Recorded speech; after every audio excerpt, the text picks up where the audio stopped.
Assalamualaikum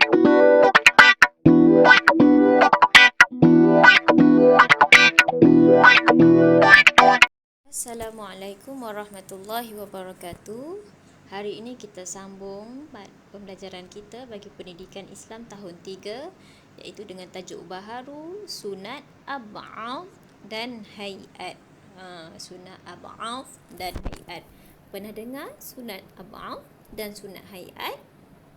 Okey, kalau pernah dengar bagus. Kalau belum pernah dengar, sunat ini yang kita lakukan ketika dalam solat. Okey. Kalau kamu dah tahu sebelum ni, kita dah belajar rukun solat. Ada berapa? Ada 13. Jadi, sunat ab'ad dan hayat ini yang kita buat dalam solat, yang kamu kata, oh ini sunat, ini sunat ab'ad, ini sunat hayat, ini rukun. Yang rukun tu bila kita buat, kita tertinggal, solat kita terbatal. Tetapi kalau solat sunat ab'ad dan hayat, kita kena tengok nanti yang mana menyebabkan batal ataupun kita kena buat ganti. Kita tengok. Perbualan ustaz dan anak murid ni, dia kata, kenapakah kamu tidak solat subuh pagi tadi, Luqman? Ustaz tanya, kenapa tak solat subuh pagi tadi? Ni ustaz dia tanya, kenapa tak solat subuh? Luqman kata apa? Maaf ustaz, saya tidak hafaz doa kunut. Dia tak hafaz doa kunut. Luqman, perlu solat subuh kerana solat itu wajib dilaksanakan. Doa kunut tidak wajib, hanya sunat ab'ad. Kan? Solat tu wajib buat walaupun tak hafaz doa kunut. Tapi kenapa? Sebab solat tu wajib, tapi doa kunut tidak wajib, hanyalah sunat ab'ad. Okey, kita nak tengok apa ciri-ciri yang membuatkan solat itu sempurna. Solat kita sempurna kalau kita buat yang rukun. Sempurna tak sah? Tak sah. Tetapi kita nak lebih sempurna dengan kita melaksanakan sunat ab'ad dan hayat. Okey, kita nak tengok apa tu sunat ab'ad, apa tu sunat hayat. Sunat ab'ad, tengok yang berwarna pink. Amalan sunat yang amat dituntut jika ditinggalkan, diganti dengan sujud sahwi. Sunat ab'ad ni sunat yang sangat dituntut. Saya ulang, sunat ab'ad ni sunat yang amat dituntut, sangat dituntut. Kalau kita tinggal, kita kena ganti dengan sujud sahwi. Contohnya membaca doa kunut. Okey, yang seterusnya sunat hayat. Sunat hayat pula amalan sunat yang dituntut jika ditinggalkan. Kalau kita tertinggal, tidak perlu ganti dengan sujud sahwi. Okey, saya ulang. Tadi kan Ustazah kata tak semayang, kalau solat subuh tak baca doa kunut, tak apa. Kalau tak tahu, kalau tidak tahu, tak baca lagi, boleh solat subuh. Tapi kalau kita dah tahu, kita dah hafaz doa kunut, kan? Tetapi kita sengaja tak baca, kita sengaja tidak baca. Bila kita tertinggal kerana ianya sunat ab'ad, kita digalakkan untuk ganti kalau kita tinggal dengan sujud sahwi. Boleh faham tak?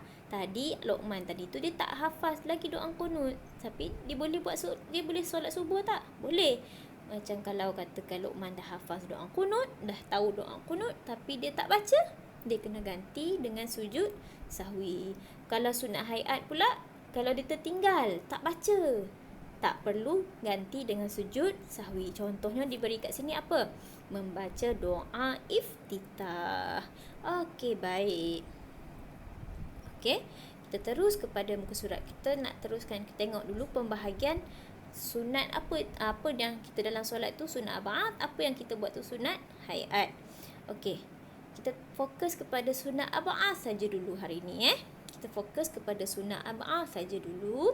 Sebab sunat hayat ni, kalau kamu tengok sunat ab'ad ada 1 hingga 6 saja. Sunat hayat ada sampai dia ada perbuatan, dia ada bacaan. Yang ini mungkin kita akan sambung ke depan. Jadi kita tengok dulu sunat ab'ad sahaja. Sunat ab'ath saja. Okey, baik. Sunat ab'ath iaitu yang pertama adalah duduk dan membaca tahiyat awal. Yang ini duduk dan membaca tahiyat awal. Kalau kita tak duduk dan membaca tahiyat awal, kena ganti dengan sujud sahwi. Bermaksud kita lupa. Sebab sunat ab'ath ni hampir kepada rukun. Rukun tu yang rukuk, sujud kan. Nanti yang kamu dah belajar lah. Kalau saya cerita nanti lambat pula. Yang kamu dah belajar dah.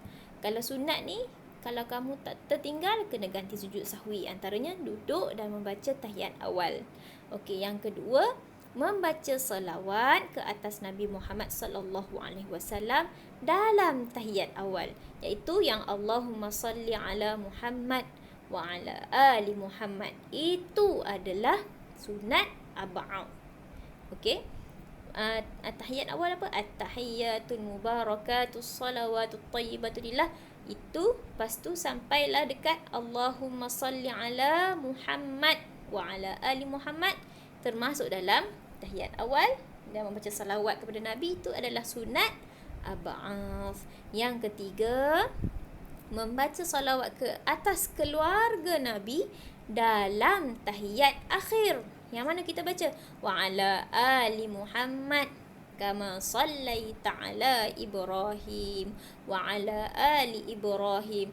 Yang itu tu adalah sunat ab'ath. Jadi kena baca, jangan tinggal. Sebab kita nak dapatkan solat yang sempurna kan. Kita nak dapat solat yang sempurna. Okey, baik. Seterusnya yang keempat, membaca doa qunut pada solat subuh. Kesnya tadi kalau tak tahu, tak hafaz lagi, memang tak tahu doa qunut tu macam mana, boleh tak Ustazah saya sembahyang subuh ni, saya tak tahu doa qunut? Boleh. Solatlah doa solat subuh. Tapi kalau kamu dah tahu tapi kamu tak baca, macam mana? Tertinggal, kena ganti dengan sujud sahwi.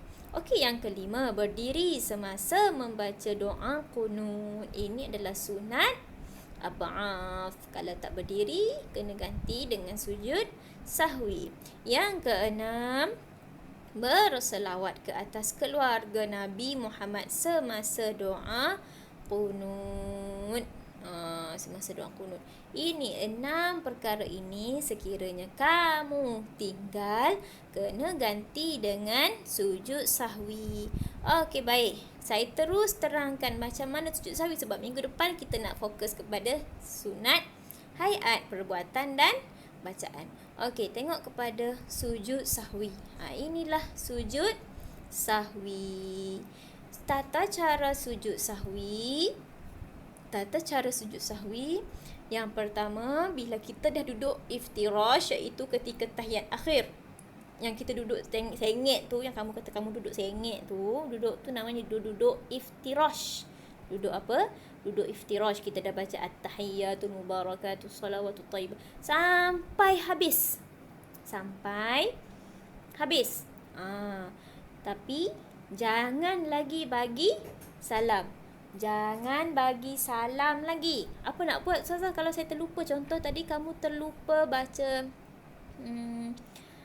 tahiyat awal, katakanlah, ataupun terlupa doa qunut lah. Selalu tahiyat awal ni, dalam bacaan tahiyat awal ke apa, kita jarang terlupa. Tapi doa qunut ni kadang-kadang pagi-pagi ngantuk terlupa kan. Jadi apa nak buat Ustazah? Saya dah rukuk, saya dah sujud, tiba Allah terlupa nak buat doa qunut. Apa nak buat? Tak apa, solat macam biasa, jangan berhenti, teruskan solat macam biasa. Lepas tu kena buat apa? Sampai dekat tahiyat akhir, baca tahiyat akhir hingga habis. Innaka Hamidum Majid sampai habis. Lepas tu nak buat apa? Jangan bagi salam lagi. Terus sujud dan baca bacaan ini. Kita baca sama-sama. Ulang selepas Ustazah baca dulu, kamu dengar. Subhana man la yanamu wa la yashu. Ustazah ulang lagi sekali. Subhana man la yanamu wa la yashu. Okey, ulang selepas Ustazah. Subhana Man la yanamu wa la yashu. Kita ulang lagi sekali. Subhana man la yanamu wa la yashu. Kita baca terus. Subhana man la yanamu wa la yashu. Ulang. Subhana man la yanamu wa la yashu. Bagus. Maksudnya apa? Maha suci Allah yang tidak tidur dan tidak lupa. Allah tak pernah tidur. Allah dah tak pernah lupa pada kita. Jadi kita ni yang terlupa. Jadi kita baca ni dalam sujud. Dalam sujud. Lepas dah tu kita baca, kita bangun, duduk balik macam kita duduk antara dua sujud. Cuba tengok. Duduk antara dua sujud balik. Lepas tu sujud kali kedua dan ulang baca bacaan subhana man la yanamu wa la yashu. Lepas tu baru duduk tawarruk. Duduk sengit tu. Duduk tawarruk tu yang kita nak tahiyat macam tahiyat akhir tu. Barulah beri salam. Ustazah ulang. Tadi kita duduk tahiyat akhir, kita duduk iftirash. Kita duduk macam kita duduk tahiyat awal tu. Semasa baca, kita baca tahiyat akhir tapi kita duduk macam tahiyat awal, iftirash. Lepas tu kita sujud dah sampai habis bacaan tahiyat akhir. Kita sujud dan baca subhana man la yanamu wa la yashu. Lepas tu duduk, bangun balik, duduk macam duduk antara dua sujud. Kemudian sujud kali kedua, masih lagi baca subhana man la yanamu wa la yashu. Bangun, duduk tawarruk, duduk sengit tu dan beri salam kanan dan kiri. Okey, baik. Okey, baik. Untuk latihan kamu, buka buku aktiviti, muka surat 90.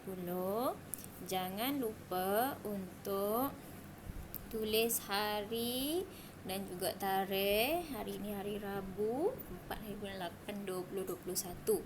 Okey, latihan kamu pukul 90. Pilihan jawapan sudah diberi. Sujud sahwi dituntut, sunat amalan diganti, ditinggalkan. Okey, baik. Kamu boleh rujuk buku teks muka surat 93. Ataupun kamu boleh buat sendiri pengertian sunat ab'ath dan pengertian sunat hayat. Isi di tempat kosong. Boleh rujuk buku teks muka surat 93 ataupun kamu nak buat sendiri. Kalau dah ingat boleh buat sendiri. Okey. Okey, seterusnya muka surat 91. Muka surat 91. Apa yang kamu kena buat? Tuliskan perkara sunat ab'ath berdasarkan gambar. Tadi kita dah tengok ada 6 perkara sunat ab'ath. Jadi apa perbuatan yang dia buat ni? Dia bagi contoh. Dia sedang at-tahiyyatul mubarakatuh salawat. Apa dia tengah buat dalam sunat ab'ath yang ada? Kamu boleh rujuk buku teks muka surat 94. Okey. Contohnya dia tengah baca apa ni? Membaca tahiyat awal. Okey, Allahumma hdini fi man hadait. Apa ni? Saya bantu. Doa qunut. Kan? Dia baca doa qunut. Tu dia adalah cantik-cantik. Okey, yang nombor 2, nombor 3, nombor 4 kamu buat sendiri. Latihan kamu iaitu muka surat 90 dan 91 sahaja. Okey, untuk modul yang kamu dapat, yang ibu bapa kamu ambil pada 2 minggu lepas, kamu jangan buat lagi. Kita tunggu kita habis tajuk sunat ab'ath dan hayat ini. Okey. Okey, baik. Assalamualaikum.